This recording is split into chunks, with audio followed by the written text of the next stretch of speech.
The tension in the district thickened like smoke, curling through the narrow streets, heavy and inescapable.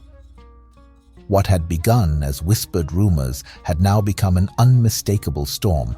Mercenaries in dark armor moving through the narrow streets, their torches a constant haunting glow against the night sky. The scent of fear lingered in the air, mingling with the dampness of the rain-soaked cobblestones. The people of the poor district had long learned the art of silence. But silence wasn't enough when men like Mumba demanded answers. A woman's voice echoed down the alleyway just beyond the hideout, angry, desperate. The sound was muffled but sharp enough that Kombi, sitting by the narrow window, could hear the strain in it. "Please, I've told you, I don't know where he is." The answer was followed by a low, dangerous voice, then a crash, splintering wood, a door kicked in, a child's sharp cry. Kombi flinched, his fingers curling tightly around the blanket draped across his lap. From his vantage point, he could see the torchlight flicker through the cracks in the wooden panels. Heavy boots echoed against the stones, then silence. They had moved on. Again, but the quiet did not feel like relief. Not anymore. "Stay away from the window." Belle's voice, calm and measured, came from behind Kombi. Kombi didn't turn. His eyes remained fixed on the shadows dancing against the far walls outside. "It's fine. They're gone." Belle approached, the familiar sound of his boots soft against the floor. He stopped just behind Kombi, his presence looming and protective. He didn't speak immediately, just watched with narrowed eyes as the torchlight receded further down the alley. When he finally did speak, his voice was quieter, but no less commanding. "They're searching harder. We'll move again tonight." It wasn't the first time Belle had said those words. The hideout had already shifted twice this week. First from the warehouse to an abandoned tannery on the river's edge. Then from the tannery to this damp, half-finished space with high stone walls and a fire that never quite reached all the corners. No place felt safe anymore. And it was all because of him. Kombi exhaled shakily, leaning his forehead against the window frame. His voice came out soft. "They're hurting people because of me." Belle's face hardened. "They're hurting people because of him," he corrected, the edge sharpening in his voice. "This isn't your fault, it's your father's. He's the one tearing the district apart." Kombi shook his head. "He wouldn't have to, if you hadn't taken me." The words landed with a sting, but Belle didn't flinch. He stepped closer instead, his voice tighter now. "I didn't take you to hurt anyone. I took you because I needed you." Kombi's heart twisted painfully at the words, but it wasn't enough. "Then let me go," Kombi whispered. Belle stiffened, the firelight drawing restless patterns across his face, highlighting the hard lines of his jaw. His eyes, usually sharp, controlled, shifted, as though something fragile stirred just beneath the surface, fighting to stay hidden. But his composure, once so unshakable, wavered now, his mask slipping. And then, quietly, he said, "No." It wasn't forceful. There was no anger in it, no command, just the raw truth that had taken root deep inside him. Kombi turned to face him fully, searching his face.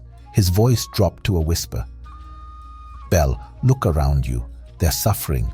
Because of us. Because of me. Do you really think this is worth it?" Belle's hands curled into fists at his sides, his head dipping slightly. His silence was louder than words. But it wasn't guilt that held him back. It was fear. He exhaled shakily, gaze lowering to his hands as though the weight of his own vulnerability was too much to meet Kombi's eyes. When he finally spoke, his voice was fragile in a way Belle rarely allowed himself to be. "I don't want you to go," he admitted simply. For a moment the words stood between them, loud and real. Belle hadn't meant to say it. He could feel it, this truth breaking free from the walls he'd built. And yet, now that it was spoken, he couldn't take it back. Because it was the truth. He liked having Kombi here. He liked the sound of his voice, steady, patient, even when Belle grew frustrated during their lessons. He liked how Kombi didn't flinch away from his sharp edges, but met them with quiet defiance. He liked the moments they walked through the district, how Kombi listened when he talked about the people and the struggles they faced, how he offered ideas Belle had never considered. He trusted Kombi, and that trust had become something deeper. Something dangerous. Belle forced his arms to stay crossed over his chest, forced his expression to harden even as the words echoed louder between them. He didn't want Kombi to leave, not because he was useful, not because of the money, but because the thought of losing him felt like standing on the edge of something vast and hollow. Kombi stared, stunned not just by Belle's admission, but by the honesty behind them. His chest tightened, his pulse quickening. Because deep down, Kombi knew it too. He hadn't been a prisoner here for a long time. Belle hadn't tied him up like he had the first time. The gang no longer guarded him or watched his every move. No doors were locked. If Kombi had truly wanted to leave, if escape had ever been his real intent, he could have. There had been so many moments when he could have slipped away unnoticed, and yet he hadn't. But they both pretended, of course, pretended he was still a captive, pretended this was still about power and ransom and defiance, but the truth was, they had both stopped questioning it a while ago. Kombi stayed because he wanted to stay. Because being here with Belle felt more honest than the life he'd left behind. Belle's gaze finally lifted, vulnerability flickering behind his eyes. So clear now, it made Kombi's throat tighten. He wasn't sure what he was supposed to say, how he was supposed to respond to a man who had been all steel and strength, now quietly admitting he didn't want to be alone. And Kombi felt the same. But Belle, stubborn, guarded Belle, was already retreating, closing the door he dared open. His voice dropped back into its usual sharpness, masking what he'd just revealed.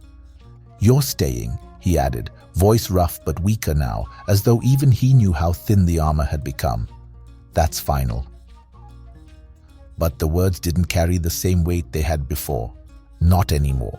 Because they both knew Kombi wasn't really a captive anymore, and neither of them was ready to admit why. Later that night, the hideout had fallen quiet. Most of the gang kept their distance, muttering in low voices near the far wall. Some sharpened blades with steady hands, others sat with arms folded, casting occasional glances toward Belle, where he sat alone by the fire. Belle felt the weight of it all, their mistrust pressing in from every corner. The gang didn't understand. Why was Kombi still here? Why was Belle, fearless, commanding Belle, letting him stay, letting him teach? Why was Kombi sleeping in Belle's bed while Belle slept in a chair by the fire? Why was Belle risking everything, even as Kombi's presence endangered the lives of the people in the district? And the question that puzzled them most, why hadn't Kombi run? He'd had every opportunity. The gang had made sure of that, watching closely, testing his freedom, yet he was still here. What exactly was going on? Meanwhile, outside the hideout, another door splintered open, another family threatened. The hunt pressed on, relentless, closing in, louder with every step. And in the heart of it all, Belle sat by the fire, his thoughts tangled with guilt, torn between the safety he felt beside Kombi and the destruction his presence could bring. He pretended not to notice the stares from his gang, their gazes sharp with unspoken questions. Most of them had grown up with him, shared the same streets, the same struggles. Others had joined him along the way. These were men who had trusted him without question until now. Belle closed his eyes, the crackling fire the only sound as doubt gnawed at his chest. Was he making the right decision? The next day, the rain returned. A slow, steady rhythm pattered against the stone walls of the hideout, seeping in through the cracks, dampening the air. The fire burned lower than usual, its glow flickering weakly against the high walls, the shadows taller, heavier. Kombi sat by the narrow window again, arms folded tightly across his chest. Outside, the district was too quiet, not peaceful, waiting. The kind of silence that felt wrong, pressing down on his chest like a warning. Even the gang felt different. Their voices had hushed, their eyes lingered on him longer than before, questioning, cautious. And Belle. Belle stood near the fire, poking at the embers with sharp, deliberate movements. His hair was damp, his hood drawn low, but it couldn't hide the tension carved into his face. He kept glancing toward the windows, the door, the shadows, watching, waiting. Something was coming. And then it came all at once. A sharp crack, not thunder. The door, splintering inward with a violent crash. Wood exploded into the room, shards raining down like daggers as a booted figure forced through, torchlight spilling into the hideout. Rain lashed in from behind the intruders, soaking the stone floor as armored mercenaries flooded in, blades drawn. Down! Belle's voice ripped through the air, sharp and commanding. Chaos ignited. Steel met steel, blades rang out, the clash of swords a brutal chorus against the pounding rain. The fire sputtered as it was kicked over, sending sparks into the damp air. Smoke curled along the stone walls, mixing with the scent of rain and blood. Kombi barely had time to react before a rough hand grabbed his arm. He flinched until he heard the voice. "With me." Belle was shielding him, keeping his body between Kombi and the fight. His movements were controlled but fierce, his blade flashing as he blocked an incoming strike with deadly precision. A twist of his wrist and the mercenary crumpled. But Belle wasn't fighting to kill. Not even now. He fought to protect. Kombi's heart pounded in his chest as he watched Belle move, calculated, fierce, yet somehow careful. His blade disarmed, subdued, never ended, even as enemies closed in from every direction. And then, a voice came from the doorway. Belle. It wasn't a mercenary. It was Ago, a member of Belle's own gang, standing at the threshold, his face pale as rain dripped from his hair. His eyes flicked toward the ground, unable to meet Belle's. The betrayal hit colder than the rain. Ago stepped aside, and more of Mba's men spilled into the room. For a heartbeat, the fight stilled. The flames crackled, the rain hissed. Belle stared at Ago, the hurt written across his face far deeper than any blade could cut. "You did this?" Belle's voice was quieter now, but the threat in it felt sharper than any weapon. Ago flinched but didn't step back. His voice trembled. "Mumba, he promised safety. I didn't have a choice." Belle's eyes narrowed, his voice dropping lower, colder. "You always have a choice." The words hung there, dense, unforgiving. "You sold us out," Belle continued, his voice cracking at the edges. "For what? Coins? Comfort?" His eyes never left Ago's, though his own voice weakened. "These people, this family, trusted you." Ago's head lowered in shame, but it was too late for guilt. The sound of blades shifting filled the silence.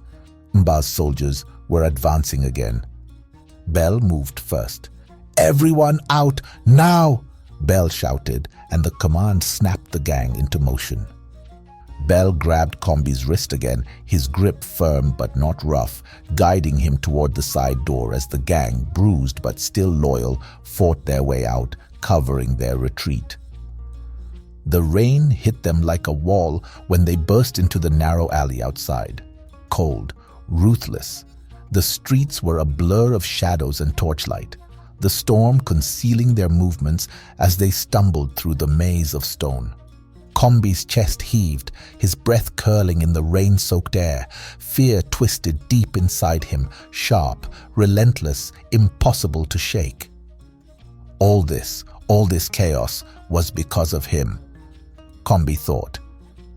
For a fleeting moment, he considered stopping, turning back, surrendering to the storm and the path that led home. But then his eyes dropped to Belle's hand, still wrapped tightly around his wrist. Even now, even through the chaos, Belle hadn't let go. Belle was protecting him. For the first time in his life, Kombi truly had no idea who he was or what he wanted. The next morning, the scent of smoke was the first thing that woke them. Thin trails of it crept beneath the cracks of the wooden door, drifting into the dim space where Belle's gang lay scattered in restless sleep. The room was silent, save for the soft crackle of damp embers smoldering low in the fire pit. Outside, the world was anything but quiet. Belle was the first to rise. He stood from where he had slumped near the door, his body stiff from a night of keeping watch. The sting of betrayal still lingered. Ago's face haunted the edges of his mind. But it was the smoke curling thicker now that pulled him fully awake. "Get up," he barked quietly, his voice sharp enough to break the haze of sleep. The gang stirred, groggy and sore from the previous night's escape. Kombi blinked awake in the corner, heart pounding as he registered the tension in Belle's stance. The way his gaze stayed fixed on the door, muscles coiled as though expecting danger at any moment. Then they heard it, a low, distant roar, not the wind, not rain. Flames. Belle moved first. He crossed the room in long strides, yanking open the window's wooden shutter. What he saw made his stomach twist. Fires. Only a few, but enough to make the message clear. A handful of homes in the poor district smoldered, their thatched roofs blackened, flames still licking at the edges. The scent of scorched wood and wet ash clawed at the air, turning the damp morning bitter. Families stood outside, watching the destruction in silence, fear etched into their faces. And then came the sound, a voice, loud, echoing, rising above the smoke. Outside, near the center of the district, a grand open carriage rolled through the narrow streets. Its wheels clattered against the uneven stone, the white fabric canopy draped above it, making the figure inside impossible to miss. Mumba, dressed in his pristine white agbada, seated high with calculated poise, he held a speaking horn to his mouth, his voice amplified as the carriage slowly paraded through the ruins his men had caused. "People of Douala," his voice rang out, sharp and commanding, slicing through the smoke. "Look around you. See the flames consuming your homes. See the suffering Belle has brought upon you. He hides, cowering in the shadows, risking your lives for his own foolish pride." The gang exchanged grim, furious glances. Belle's knuckles whitened against the windowsill. His expression was carved from stone, but there was a storm behind his eyes. "He's trying to turn them against you," Belle's second-in-command, Tufon, murmured, stepping closer.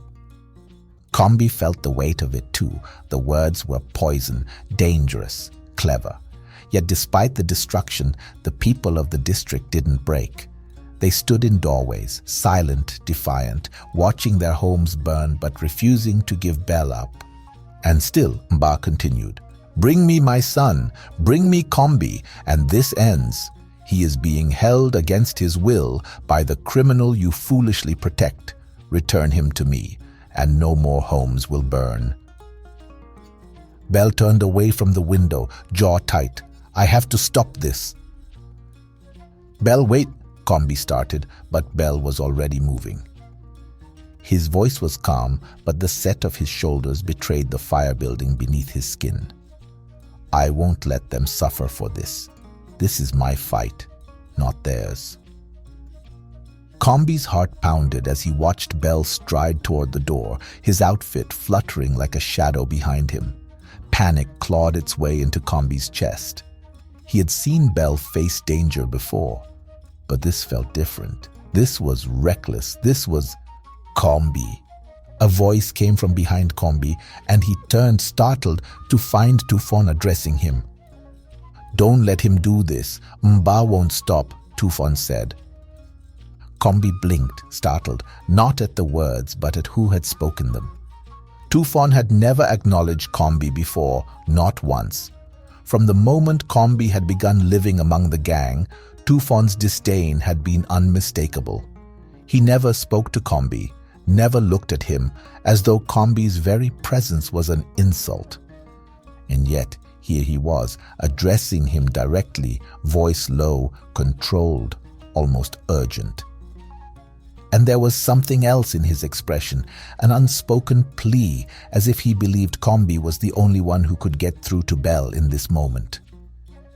Which was strange, because Tufon was Belle's right hand, his most trusted second. If anyone could reach Belle, it should have been him. But there was no time to dwell on it. Kombi's gaze snapped back to Belle's retreating form, his mind racing. His father was the most cunning, most dangerous man Kombi knew. Since his return from the first kidnapping, Kombi had seen with painful clarity just how deeply his father despised Belle. Not just for Belle's defiance, but for the way the people of the district loved him.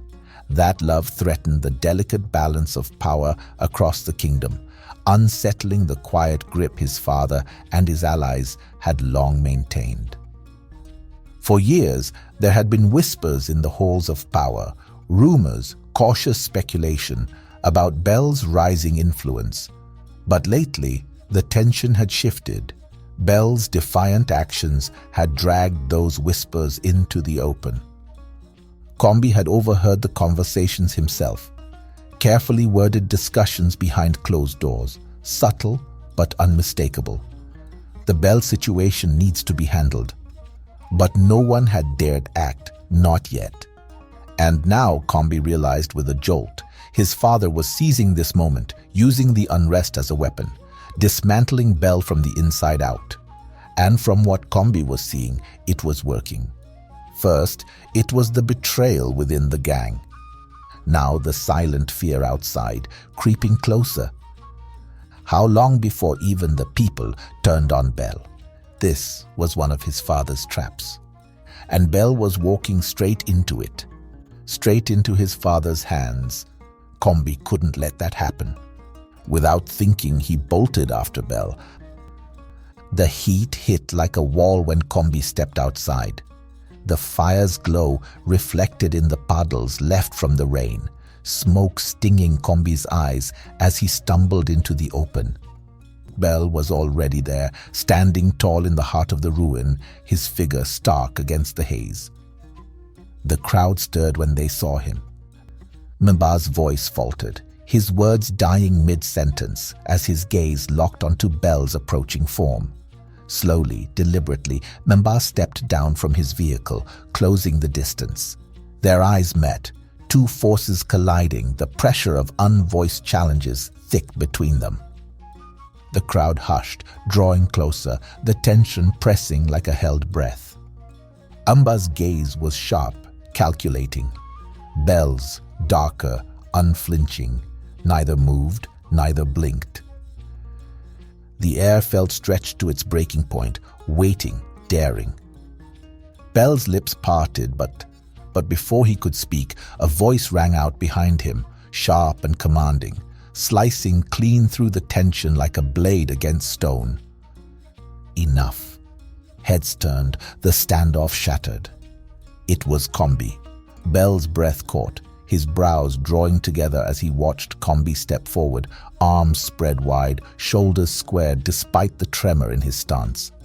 His chest heaved from the effort of running through the smoke, his shirt damp with sweat, his face streaked with ash, but his gaze burned.